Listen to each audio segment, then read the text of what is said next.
A couple weeks ago, we sent our friend Lance, aka More Savory Goods, some of our homemade banana vermouth, and he went sicko mode and made this PBBJ Boulevardier. Let's recreate the PBBJ Boulevardier. Strawberry Campari, or Strampari. Some strawberry with some Campari, stuck it in a sous vide at 150 for a few hours. You blend up the strawberries, and then I added citric acid, malic acid, and some sugar. Put them out on a sill mat, let them dry out, cut them up, and got these pretty sick leather medallions. This is actually like low-key really, really good. The other component we had to make, peanut butter rye whiskey. Add some rye in with peanut butter, we let it sit, and then I strained it out. And it came out pretty nice and clear. We've just been prepping this like all night. It's time to make the drink finally. We got our banana vermouth, 1.5 ounces.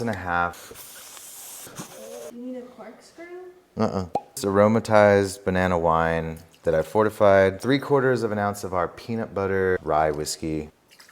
Strampari, 1/2 ounce of this. 1 bar spoon of strawberry syrup, which I just so happen to have just sort of lying around. Campari leather, citrus expression, bless. And there you have it. That's the PBBJ Boulevardier. This looks sick. This is the best Negroni I've ever had. This makes it. I'm gonna keep making this. This is great.